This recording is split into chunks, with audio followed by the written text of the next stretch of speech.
Welcome to another episode of the How to Do Your 20s podcast, the show that's all about improving your life, specifically targeted for things that people in their 20s are interested in. And today we have Olive from Unintentionally Celibate, a great vlog with a lot of really amazing stories. So, Olive, why don't you tell us a little bit about yourself? Sure, I would love to. What would you love to know? Let's get into your website. What made you want to start it? Sure. So I run a blog called Unintentionally Celibate, and I started it because I wrote a book, which will be out in on Valentine's Day. Okay. Also, yeah. So it's actually we'll get into the marketing campaign of it because it's hilarious. But it's called Unintentionally Celibate as well, and it's a compilation of kind of humor essays. So I kind of started the blog as an offshoot of the book.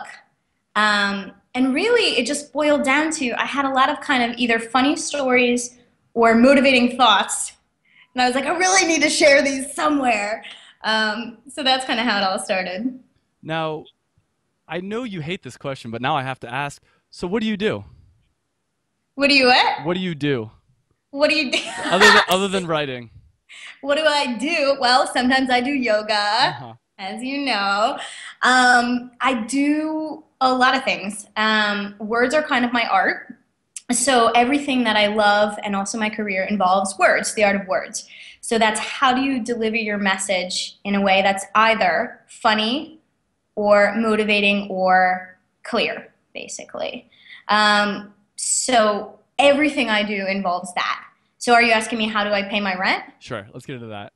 Okay, that's a big question in New York City. How do you pay your rent?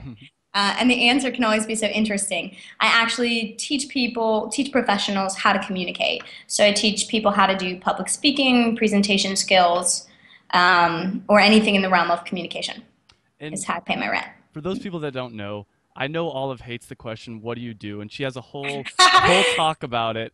And it's true. I think that's a question that everybody tends to be their default question, like, oh, so what do you do? And I know from personal experience that sometimes that's a question that's like, well, do you mean how do I make money? Or do you mean what am I interested in? Who am I? Yeah, especially in New York, the reason I started hating that question was because in a city like New York or LA or anywhere even in Ohio, in your mid 20s, there are so many times where there's not synergy between what you're doing to pay your rent and what you do Hmm. or what you love to do or what you hope to eventually pay your rent with. So, you ask the question, what do you do? And sometimes it's, oh, I'm a bartender at blah, blah, blah. And you're really not learning anything about that person and what they like. And sometimes they feel embarrassed or that you're judging them or they're not where they're supposed to be. So I just hate the question because you're putting so much pressure on that person to give you, some sort of answer. And it doesn't even really define, it's not how they would define themselves. Yeah, I think it's also a very ego-driven question. It's very like, all right, kind of a test, like, so do I make more money than you? Am I better than you?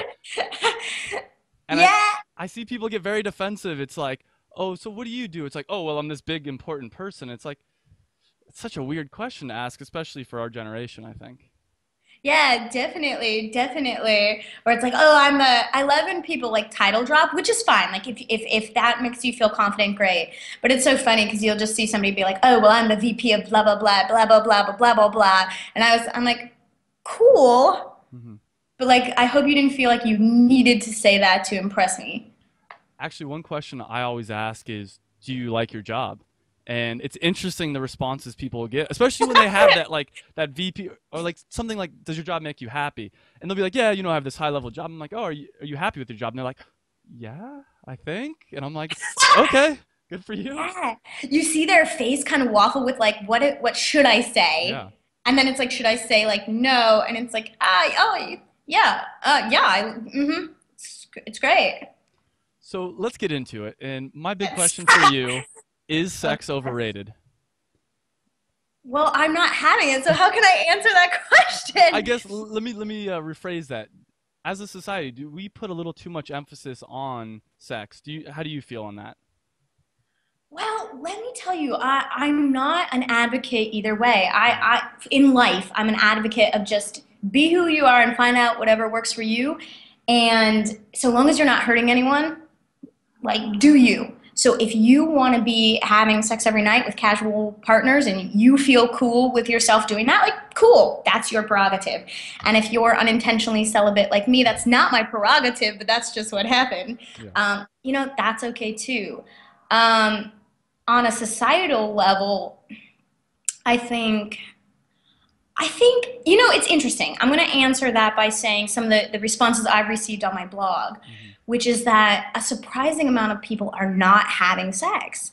And people all the time will contact me and be like, wow, it's been like 6 months. I had no idea. And for whatever reason, they feel like deeply embarrassed about that. And I'm like, that's like fine. Like, it's not like it's not like you couldn't be having sex. They're like, and then they feel the need to rationalize, like, oh yeah, you know, I'm not into casual sex and I haven't dated anyone. I've been so busy with work. And I'm like, it's fine. It doesn't matter. And I've had people tell me too, when I start dating someone, they're like, you don't have to tell them how long it's been. And I'm like, what? I'm not embarrassed. It's odd. It just hasn't happened in forever, but like, I'm not embarrassed about it, but they make you feel like you should be, and they're like, that's not normal. So I guess, I don't know if that answers your question, but maybe, yeah, there is kind of this weird stigma, like if you're not having sex. And then it goes the other realm, where if people are having sex too often, people feel the need to judge that as well. And I'm kind of just like, figure out what works for you and be comfortable with yourself, and then follow that trend, right? Yeah, I obviously don't know from a girl's standpoint, but from a guy's standpoint, I do know that it's very much like, oh, it's a very bro thing. Like, oh, you're not having sex all the time. Like, what's going on? Like, dude, what's wrong with you? And so you feel the same thing for women, or is it a little bit less so, you think? I think for me, I actually got to let me ask you. Okay, so let's say let's say we've been dating for like, maybe 3 weeks, 3.5 weeks we've been dating. Okay. You're like, okay, we go out to a nice dinner, you're expecting to whatever. Yeah. And I'm like, hey, I just want to tell you something I haven't had sex in. Are you ready for this? Yep. So it's been about 3 years. Would you freak out? I don't think it would honestly bother me that much, but I imagine if I was dating a girl and I had that same conversation, I feel like she'd be a little bit more shocked. Like, I feel like the average girl would be a little bit more shocked than the average guy in that situation. You think? I think so. I'm trying to think. If you said that to me, I'd probably be like, why would be the question. Mhm. Not in like a accusing way, more just trying to understand. Do you think that would be your question for me? Yeah, I mean, probably just as like a general question, but I will say there's a little bit of a, if I see a girl with like surrounded by a bunch of guys, that doesn't interest me. I'm like, okay, whatever, you know, I'm gonna move on. But I've had a lot of friends that are girls, and they'll see a guy that's surrounded by a lot of girls, and it's just as good looking as the guy over there with his friends. But when that guy gets a lot of attention from girls, they're kind of like, wow, he's so hot. And I'm like, he looks exactly the same as that guy over there standing with his friends. And I don't feel like that same kind of thing happens with men. Does that kind of make sense? Yeah, I see what you're saying. Like, people kind of question your value. Like, oh, like, why hasn't it happened? Like, has nobody wanted to sleep with you for 3 years? Like, yeah, actually, I get all the time people are trying to figure out like the what's weird about you. So, funny story, I was dating a guy, and I explained it, I think on my blog, actually. I think I do a pretty good job of explaining how it hasn't happened, and in my book too. But I was dating a guy very briefly, and I remember we kind of had the conversation. I was just like, and in my mind, I had come up with, how graphic can I get here? Go for it. Okay, so in my mind, I was like, I had this great conversation I was going to have with him. And I was going to be like, hey, I have good news and bad news. The good news is I have the smallest vagina you've been with since you were like 16. And then I thought he'd be like excited about that. This is a few years ago, by the way. And then I was like, but the bad news is that's because I haven't had sex in this long, right? Yeah. So I go to say this, and instead I just like kind of stutter, and I'm like, and being kind of awkward about it. And so I tell him, and he's like, oh, that's great news. I thought you had herpes. Yeah. And I was like, okay, so this is, so I think in some ways, like when people find out there's like really nothing that weird about you, they're like, oh, you don't actually have a penis, or like, oh, you don't have like six nipples. I'm like, no, I don't know. Like I moved to New York and then there just weren't opportunities, and then a long time had passed, and then I don't know. They're like, there's almost a sense of relief. Like if I communicate that. The times when I've failed, my relationships have fell apart is when I failed to communicate that. Hmm. And I wrote an entry about this. It's called Confessions of a Sex Withholder. And I didn't communicate to my boyfriend why, I guess boyfriend, like we had been dating about a month. I didn't communicate why we weren't having sex. And it was that lack of communication. He was like, I just didn't know what was going on. Like I thought you were playing games and maybe you were seeing other people. And I had this huge revelation of like, oh, if you just communicate it. And he said that. He was like, if you had just told me, that's not a big deal. And I was like, well, I felt like it. This goes back to your last question. I felt like it was a big deal. And I Yeah. felt like he was going to get nervous and like panic. And so I just didn't say anything. And then he ended things because he just like didn't know what was going on. And That actually kind of brings me to one of the posts you wrote that is basically what guys wish girls knew and girls wish guys knew. And it's really true because I think guys, and maybe I'm wrong, but I think guys are a little bit more straightforward. If I say, whatever, I'm tired, I need to go to sleep, it means I'm tired, I need to go to sleep. And maybe this is just a personal opinion, but I feel like with girls, it's a little bit more like I'm tired, I need to get to sleep, which could mean I'm mad at you and we're going to bed. I'm going to bed to avoid any further, funny games. definitely. Have you ever gotten me like, fine with a period? Like, fine.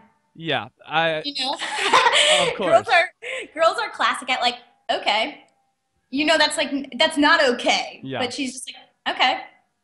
Yeah. Now, to be fair, something about me, I haven't had a serious relationship in a long time. Like I've dated, even quote unquote seriously dated, but I haven't had the boyfriend girlfriend Facebook status type thing in a while. So to me, it's a little bit if a girl gives me the fine, I'm just like, okay, well, I don't really need to deal with this. I'm a grown man, and if you're just gonna get angry and pretend like, oh no, I'm not even mad, it's like if you have to say you're not even mad, you're probably mad. It's not something I really deal with a lot. That's great. That the best. That means you're dating quality women. One, Mhm. two. Really, if there's one thing I've learned in the past few years, it's that you have to communicate, like Mhm. whatever it is. And most relationships, I really, and it's not just because my job and my whole life revolve around communication, Mhm. but you have to communicate. And if you fail to communicate, whatever it is, whether it's your, issues with sex, or issues with relationships, or issues with everybody has some sort of issue with something, Mhm. you're allergic to the sun or whatever it is, um, if you can't communicate, if you can't communicate clearly, and some of the most loving and compassionate relationships I've had have been with people I was dating, and it was like something that they felt insecure about or something I felt insecure about, and they were able to say like, hey, I feel this way, and I was able to be like, hey, look, like that's not a big deal. I still like you. And but if they hadn't communicated that, they would have been in their head about it. You know what I mean? Yeah, it's something kind of related. Something I tried to stop doing, and this sounds really dumb, but I tried to stop lying about anything, even like small white lies. I've Mhm. tried to avoid it, and I find that when I tell people like, "Hey, I don't want to talk with you tomorrow because I'm too busy," as opposed to being like, "Oh, sorry, or, like just being honest about anything, it makes things a lot easier because it's you don't get caught up in your own lies and just communicating the real reasons that I want to do something has actually been very helpful in life. Yeah, definitely. Um, I have a speech about kind of being honest and like speaking your truth, and it's one of my favorite speeches. Um, but one of the points that I always make is that if you can be honest and you can speak your truth, you're giving the person that you're talking to permission to speak their truth. Mm. And there's a lot of power in that. So when you're saying like, hey, look, I'm really busy and I would love to talk to you, I really just can't do it tomorrow, you're giving them the opportunity to say whatever they need to say as well. You know what I mean? Does Yeah, that make sense? absolutely. And I want to get into the Summer of No Fear. Before we get into that, kind of a related note is I was actually on a date with a girl, a little while ago, and Ooh. yeah, right. But Do it was tell. interesting because I kind of just saw us.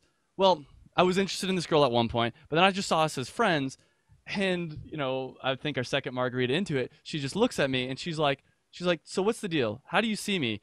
As like a girl, like a dating kind of situation, or friends?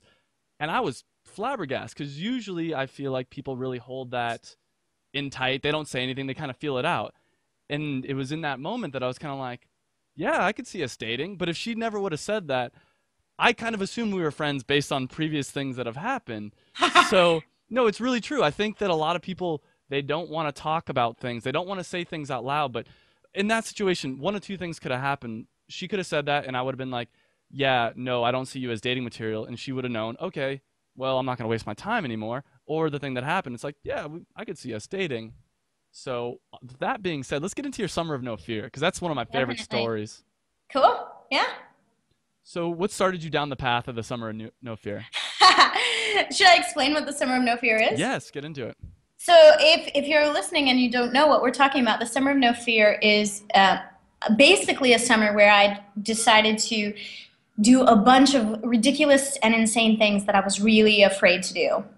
And I'm not talking about jumping out of an airplane. I'm talking about one of the tasks was to hit on 5 guys who I thought were way more attractive than me. So it was like things like that, like internal fear, not real life-threatening fear. So it started, I was working really the world's weirdest job. I can't, it's What like, is this? it was like, the job itself wasn't weird. I can't go into the details about why it was weird. I'll just say at one point in time, I had to meet with lawyers in coffee shops as mandated by the board of this job where I worked. So that's all I'll say. It was very, very odd. I know that seems, I had this dysfunctional job and I had a lot of fear from it. I had a boss who was anal retentive, detail oriented to the extreme, mildly insane, I think. We had another guy who worked there, and I'm like 98% sure he was a sociopath. It was very, very odd. Our president was a priest at the time. It was very odd. And so, anyway, a bunch of stuff was happening, and the walls were kind of crumbling around me. And I really was really insecure. I was feeling really insecure. My relationships had started to crumble. My roommate told me this broke my heart, but she told me that I was really hard to be around sometimes, and I just brought home all this negativity. And I'm generally a really positive person, so that was really hard to hear. And it's hard to leave work at work sometimes. So I was bringing it was infiltrating every part of my life, this insecurity and this fear. And when I say fear, I remember being in a board meeting and my face just hiving, turning entirely red, and going to say something and being so unsure about what I was saying, not because I was unsure about it, but because I was unsure of myself, that I was stuttering and stumbling over my words, and I could just feel that I was bright red, and so of course I was embarrassed about that. And I left, and I couldn't even look myself in the mirror. Like I was so embarrassed that I was so visibly showing signs of my insecurity and discomfort. I remember avoiding every mirror for about an hour. So that's where I was at. So I waffled for months about leaving, and I couldn't, because like most people in their 20s, or most people in general, I was so afraid of the instability. You know, you have the question of like, how am I going to pay my rent? You know what I mean? Yeah. And then you're getting, you know, you have your friends like, how are you going to pay your rent? And you're like, I don't know. But I didn't have another job lined up, and I didn't know what my next step was because I was in such a terrible place. I couldn't even think about my next step. I was like too insecure to even be looking for a next step. So I waffled and waffled and waffled, and finally, in the most articulate way I can say, the shit really hit the fan, and I was like, I gotta go. So I was lucky. I was doing a lot of speaking at the time, so my confidence was low at work, but I still had that, and I have an incredible network of supportive friends. And when I finally decided to take the leap, their response and my family's response was kind of like, why did it take you so long? Yeah, nice. Yeah, so it was funny because I put on myself all this pressure, and I thought everyone was going to be like, what are you doing? And you're insane, and you're quitting your job, and you don't have another job. literally, I can't think of a single person who was like not supportive. Everybody was just like, yeah, you should have left months ago. Like you were crazy for staying that long, and you were so judgmental towards yourself. So that was really cool. And so I was really like, before I figure out what my next step is, I need to heal myself. Hmm. I was actually physically sick. I had let myself become physically ill from the stress. And I was like, I need to heal my body. I need to heal my heart. I need to heal my confidence. And I'm going to be in a better place than moving forward. So that's how the Summer of No Fear started. I had so much fear. I was like, I need to get rid of this fear. That's the root of all of these problems. So one of the things I thought was really cool is in the story it said you cashed in your 401k. I did. I had to, yes, I had to get a little creative about, I knew I needed to take the summer off. Hmm. I knew I needed to take some time off to heal. And I was like, how am I going to do this?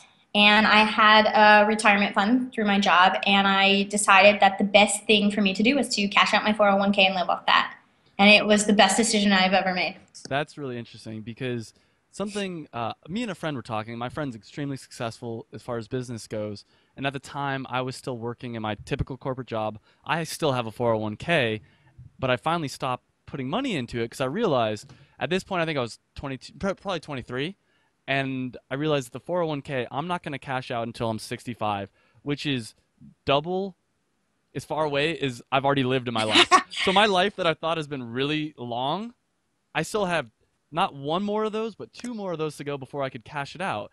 And I started thinking, like, why am I putting all this money in it so I can eventually one day, I don't know, do nothing? Like, why not do that now? So, Yeah, I agree. And I dated a financial planner briefly, and he like freaked out when he heard that. mm, But the truth was, you know, if you can't make it to 65 because you're so unhealthy and you're yeah, so, you know what I mean? Like sometimes you have to take a bet on yourself. yeah, I think I'm a high risk taker in general. I think most successful people are, but I think you have to place a bet on yourself. And I'm probably going to have 10 more jobs before I'm ready to retire. So I needed to take a bet on myself and be like, this is what I need to do for me. And it was kind of like there's I wrote in my post, there's a really great Bono quote, says, you don't owe anyone any explanations. yeah. And so when people were kind of like, what, you did what? I was like, yeah, that's what I did. Like, say something, you know? Yeah, it actually reminds me of another quote by Henry Ford, and it basically says that he thinks that the advice given to young people about saving money is totally insane. He said he never saved a cent until he was 40. He said that all that money you make, you should reinvest in yourself. And when you think about it, that's how a business works. A business doesn't say, "Okay, well, we're going to put this money aside for the future." It says, "No, we made 10,000 this year. We're going to reinvest 10,000 in newer, better, faster machines." And why would you not do that same thing with yourself? I mean, I agree. money is not worth money's only worth what, we give it value to. I was recently in Argentina, and the peso in Argentina was worth $1 for every US dollar about 5 years ago. Now it's 13 pesos for every $1. And the same thing to a much smaller degree happens with US dollars. Inflation, it's that $10 in your bank isn't worth $10 tomorrow. It's worth, $9.99, whatever. But you only become more valuable. So that's my little speech there. No, I love that. That's so brilliant. And I truly believe I if I had taken a step without doing that, without taking that time off, without taking out my 401k, I think I would be in the same place I was in. Hmm. And so I think by investing that money in myself, exactly what you said, I elevated where I'm at. I have a great job. I'm doing a lot of things I want to do. I have a book coming out, and my life is totally different than it was at the time. And it's because I invested that in myself. So I'm with you 100%. That's awesome. So also saw in your post that you were giving speeches on the subway. Can you tell us a little bit about that? Yeah, of course. So public speaking, like I said, everything I love involves the art of words.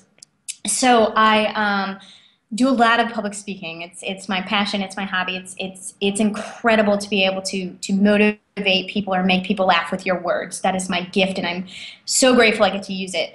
When I left my job, I was trying to figure out what my next move was. So I was like, what do I really like to do? and I really love public speaking. And I was like, because I'm trying to overcome my fear, what's the scariest thing I could do with public speaking? I was like, a New York City subway. Like, those people don't want to hear you. They are angry that you are interrupting them.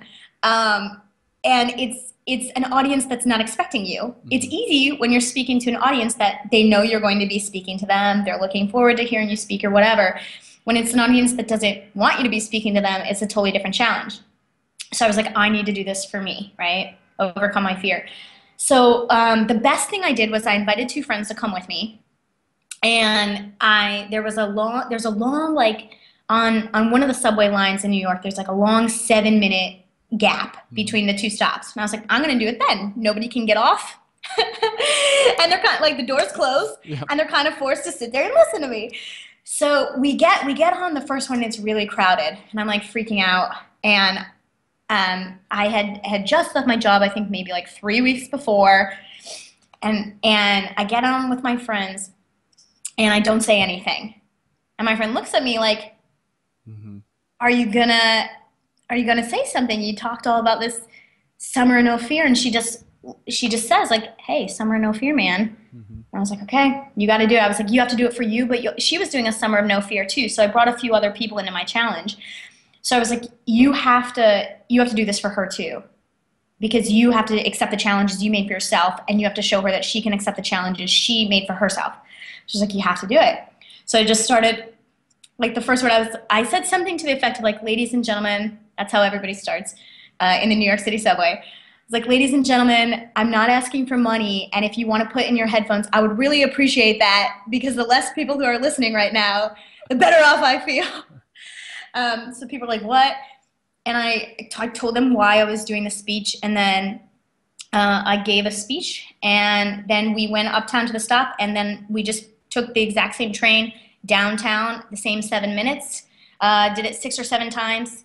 And the speech I gave was about, and this is perfect for your podcast, about being at a place in your life and unsure of what your next move is, and knowing that you're going to be okay. That's awesome. Did you record those, any of the speeches? Yeah, I did. One of them is recorded. I have a YouTube channel. It's Olive Persimmon. So just look up Olive Persimmon. Some of my speeches are recorded. We're actually launching a web series to go with my book, so that's coming out in about a month. But one of the speeches is on there, and I'm so glad this one was filmed, because it's one of the ones where I gave this speech. I'm intensely mortified. I wrote this in the blog post. I'm so like mortified. My face is hiding. You can see in the video I'm like hiving slightly up my face and up my neck. And I'm like, okay, nobody's listening to me. It doesn't matter. I did this for me. I don't care if they hate me. Like, I'm not going to see these people again. But this woman comes up, and she's just like sobbing. And she goes, I think you were sent for me today. And so I start crying, and I was like, thank you. And she was like, I needed to hear that. Wow. And I was like, you know what? That's what it's about, right? Yeah, it kind of brings me to another topic, which is you don't always know the things that you need to do in your life, the things that are about making you a better person, how they can affect other people. And I think as long as you're bringing some positivity into the world, which you obviously were doing with that speech, you don't know how much that can really help out someone else. For instance, this woman. Yeah, and can I tell you the coolest thing about the No Fear Challenge, and this in general, was I really had no, like, I don't want to lie and say like I had like a larger vision for this, like, or I wasn't trying to accomplish something on a large scale. I really just needed to heal myself. But the coolest thing I discovered was in my ability to be brave and kind of be like, F it. Like, it's okay. Like, I'm going to do this. Like, yeah, I'm going to go hit on those guys. Or like, yeah, I'm going to give this speech. Or like, yeah, I'm going to write my book and I'm going to get it out there. Really, I'm so fortunate. I was able to see the way other people were able to be empowered from that. They're like, oh, you can do this. Like, maybe I can do this. And I was like, you can. And they did. And it's incredible when you can just be who you are and own it and speak your truth, exactly like you were saying. It really gives other people permission to do that too. And that's such a gift, you know? Yeah. How long have you been blogging for then? I've only been blogging for about 6 months. I've been writing the book that's about to come out for about 3 years. And I've been speaking for over 10 years. So one question I have for you is if you started having a lot of sex, are you gonna have to leave this brand behind? Let's say you fall in love. I hope so. I hope so. We always laugh and say my next book's going to be called Deliberately Boning. Okay. So I'm like, that. It's so funny because my friend the other day wrote, he was like, hey, I get it, that's your brand. That doesn't have to be your life. No one will know. And I was like, I know that. I was like, don't you think I know that? Like, it's not, I'm not trying to make this my brand. That was an unfortunate mistake. But so yeah, we always joke, Deliberately Boning will be my next book. And so from reading your blog, one question I have is, do you still date pretty often, or kind of on and off? It's so funny because up until I'd say about 6 months ago, I would date somebody new every like 3 months. I would date somebody for maybe like a month. With the book coming out in February, I've honestly been super busy. Self-fulfilling prophecy right there. It really is. Actually, a quick story. Yes. I very briefly tried dating my friend in the Okay. fall, and kind of like your friend, we were pretty good friends, and we were like, hey, let's try this. And we made it a few times, and we're like, okay. And then we met up in the park once, and he was like, so, how do you think this is going? Hmm. And I was like, yeah, I don't want to kiss you. And he was like, oh, thank God, I don't want to kiss you. Okay. And he's like, I love you so much, but you're my friend. And I was like, yeah, I can't get you out of the friend zone in my brain. Oh my gosh. And he was like, we're going to be friends forever. And I was like, I hope so because I love you so much, but yeah, we don't want to sleep together. So that was the last kind of thing I had. And then have I dated anyone since then? I haven't been on a date in a minute. And dating is a very low priority in my life, and that is my own fault. Hey, actually, can I ask you a question? Yeah. Okay, so let's say you were in my position. Sure. So that's 3 years without sex. Oh my God, Hmm. what a long time. It's insane. I got in kind of like a fight with my editor and the comedian I'm doing the web show with. And he was like, look, you don't want sex. He was like, because if you wanted sex, you would go out and get it. He was like, if you're hungry and it's 4 a.m. and you want a taco, he's like, you would get a taco. And I was like, but what if your only option was Taco Bell and you didn't want that? If you're really hungry, you go get That's Taco what Bell. he said. That's what he said. So he was like, no. He was like, you want a boyfriend. And I was like, he's like, no, just say it. You want a boyfriend. So do you agree? I Do you think kind that's true? I kind of do. I mean, you said it in your blog yourself. You live in New York. If you really, if that's your main prerogative, you could probably find a good-looking guy. I've always said if a girl goes up to, actually, they did a study about this, and I love my studies. They had a really attractive guy. Have you I saw this. It's a video It's a video on you. too, yeah, but I mean, it was a real like university study. So Okay, I'll okay. explain it. It's a guy, a very attractive guy, that first goes up to a bunch of girls around a college campus and basically says, "Hey, I'd like to have sex with you." I'm sure he does it in like a nicer way. I think a couple hundred girls, zero said yes. A lot of them slapped him, whatever. Well, a very attractive girl went around and asked guys the same thing. 80% of them said yes, and the 20% that said no had to have some kind of excuse. All of them were like, "Oh, I can't. I'm late for class," or something like that. Where zero of the girls gave an excuse. It wasn't like, "Oh, sorry, attractive man. I'd love to have sex with you, but I am busy." And the one interesting point for me is of those 80% of the guys that said yes, some of them had to have girlfriends. Some of them had to, you know, I mean, so anyways. Scoundrels. Yeah. Scoundrels. So what do your parents think about the whole blog? I really my parents are super liberal, but I really waffled for a long time with this idea of, and this is one of the things that I say in my speech about speaking your truth. I had such a fear of putting this stuff out in the open on my blog, in my book, because you have this idea of who you think you are and who you want people to think you are, right?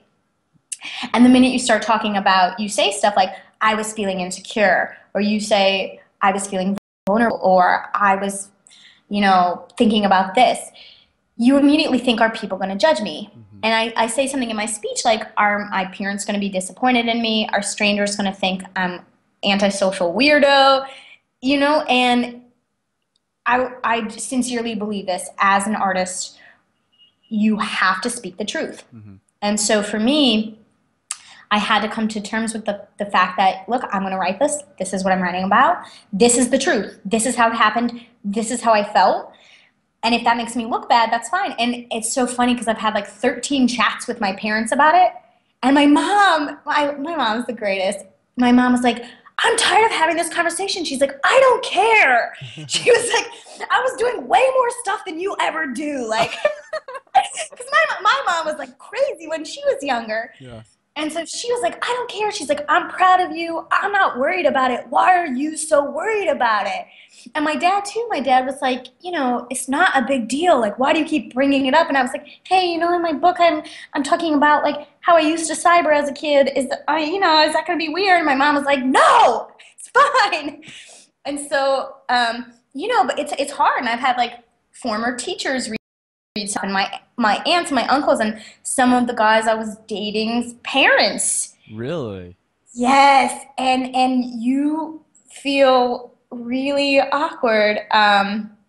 But you're just like, this is the truth. I have to speak the truth. And I had to do it because my editor told me denial doesn't work in art. Hmm. And it's true. The story you write is not going to be good if you're like, well, I felt kind of okay. And then I went home and, ate a cookie and went to bed. Like, nobody wants to read that story because that's not how you really felt, right? Yeah, absolutely. So actually, go ahead. Can I tell you really fast? I had an ex-boyfriend who I adore. He's still a really good friend of mine, and his mom is so funny. And we went out to dinner with his mom, and she was like, how's your book? And she was laughing. She was like, I don't know how to spell celibate. And she's like, that's because I was a whore. I just laughed. Oh. And she's so awesome. And she's like, she's happily married now, but she's like, yeah, I don't even know how to spell celibate. She's like, I was never celibate. I'm like, okay.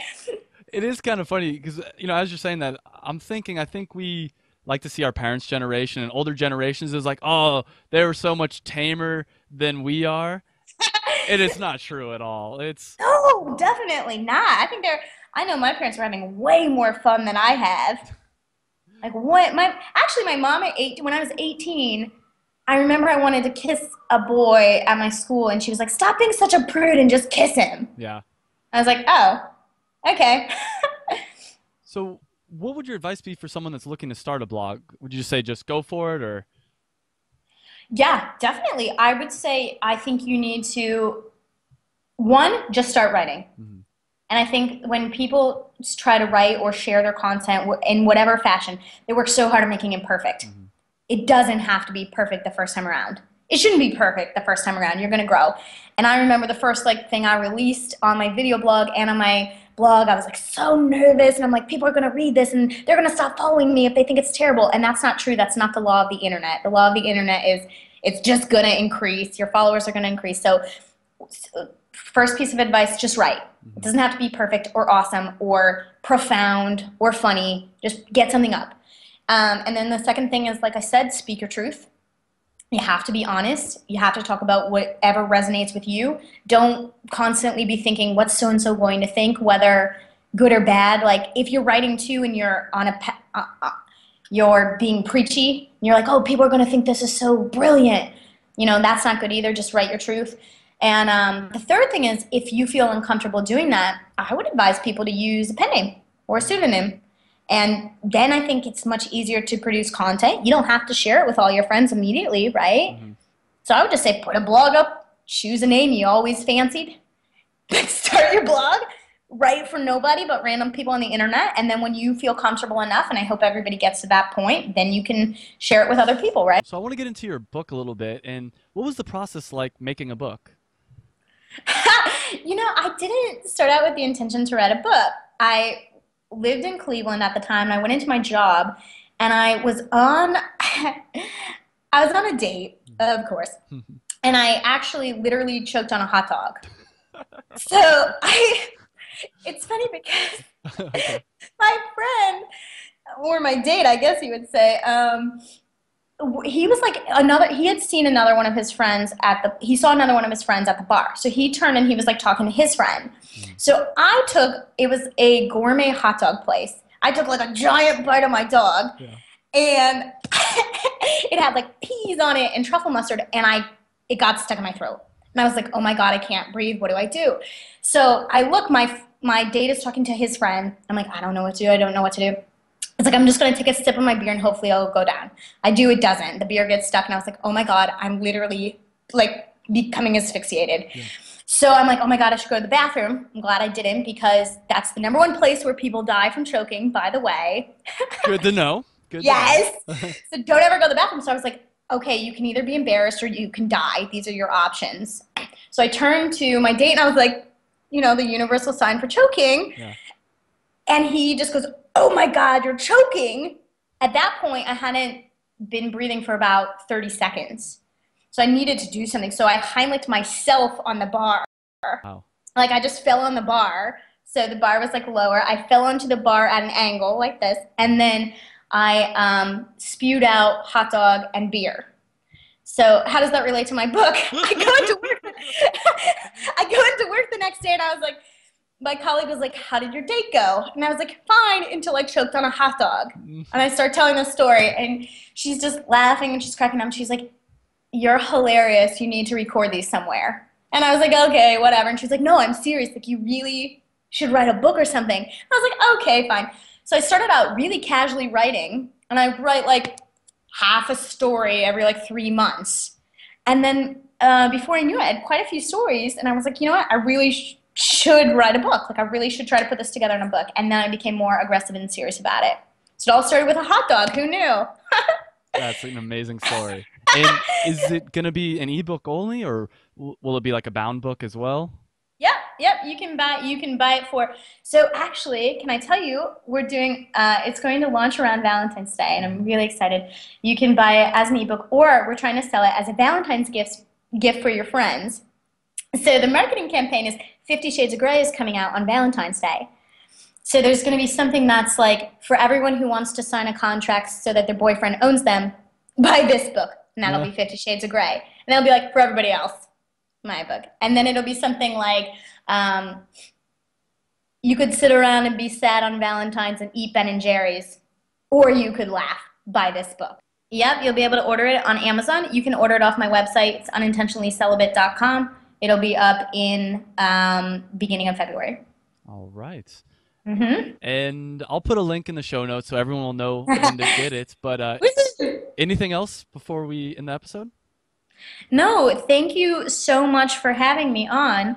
I guess I would just say to all the 20-somethings out there, and I know I wasn't really quote unquote deep or wise this podcast, but I just want to tell everybody, and this is a theme I really believe, is that you're going to be okay wherever you're at, whatever you're doing, and whatever you're trying to produce or create. Just know that you're going to be okay because you are, you know, and if you're in a place of fear and bad health and low money, whatever it is, you know, the universe has a funny way of making sure that you're okay, and I speak from experience, so that's my parting message. Wow, and that was deep and wise. I don't know if I would say deep and wise, but I believe that, and I hope that's useful for somebody listening who's like, my life is a mess right now. Like, you're going to be okay. You know? Well, thank you so much for coming on. I appreciate it. Thank you for having me. Hey guys, I hope you enjoyed that video. And if you did, make sure you hit the big red subscribe button down below. You can also check me out on Facebook and on Twitter. And I release a new video every Monday. And by hitting that subscribe button, you'll get those new videos every Monday. And this is really a podcast. It's also a website. You can check out the website. It's howtodoyour20s.com. I'll put a link right over here as well. And what it's all about is trying to improve your life. And we specifically focus on things that people in their 20s are interested in. So make sure you like the video if you liked it. Subscribe. Like us on Facebook and Twitter, whatever. But I hope you enjoyed the video, and I hope to see you again on another video.